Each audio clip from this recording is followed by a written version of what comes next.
હક કી આવાજ ન્યૂઝમાં આપનું સ્વાગત છે। હું છું અજીત ઝુપેલવાલા। સમાચારમાં વાત કરીએ તો કાળઝાળ ગરમીને ધ્યાને લઈ વડોદરા શહેરના પાણીગેટ વિસ્તારમાં આવેલ ન્યૂ હેવન એન્કલેવ પાસે છાશ વિતરણનું આયોજન કરવામાં આવ્યું હતું। ગરમીથી રાહત પહોંચે તેને ધ્યાને લઈ આવતા જતા રાહદારીઓને છાશ વિતરણ કરવામાં આવી હતી। પાણીગેટના નૂર ઇલેક્ટ્રિકવાળા હાજી મોહમ્મદ હુસૈનભાઈ શેખ અને ખાનકાએ અહેલે बैत बड़ौदाना पीरे तरीक़त हजरत सैयद हसन अली बापू अशरफियुल हुसैनी नापाडवाला बापू द्वारा 100 लीटर जेटली छाशનું વિતરણ કરવામાં આવ્યું હતું। આવતા જતા દરેકને રોકી છાશ પીવડાવવામાં તેમની ટીમે ખૂબ મહેનત કરી હતી। છાશ પીતા લોકોએ હાશકારો લીધો હતો। રિપોર્ટ રોઝે બરબ।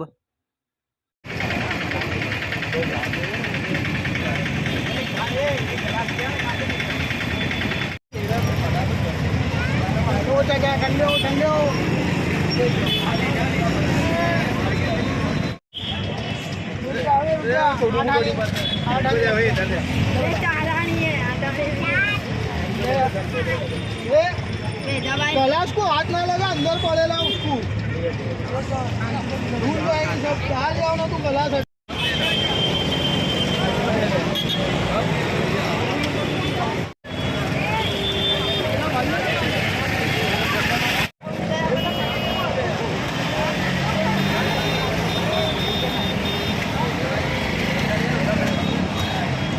नीचे ले लीजिए।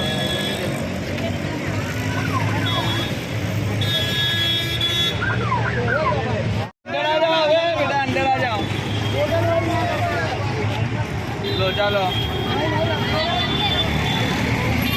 लो चलो आ जाओ, नीचे आ जाओ। अस्सलामुअलैकुम वरहमतुल्लाहि ताला वबरकातुहू। मैं सैयद हसन अली अशरफी नापड़वाले बापू नापड़वाले फाउंडेशन एंड खानका अहले बैत और हमारे साथ हाजी मोहम्मद हुसैन साहब जो नूर इलेक्ट्रिक वाले, हम दोनों ने मिलकर आज ये खिदमत खल्क करने का मौका मिला कि बहुत सारी गर्मी है, लोग अल्लाह तरह तरह के लोग खिदमतें करते हैं।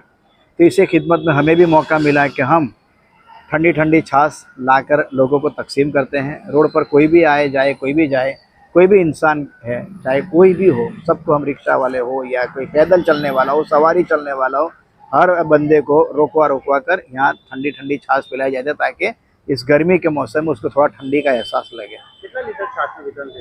100 लीटर के करीब छाछ हम लगा लाए हैं। कितना मिनट का पति के 100 लीटर? 15 से 20 मिनट में काम पूरा होने में आया इंशाल्लाह।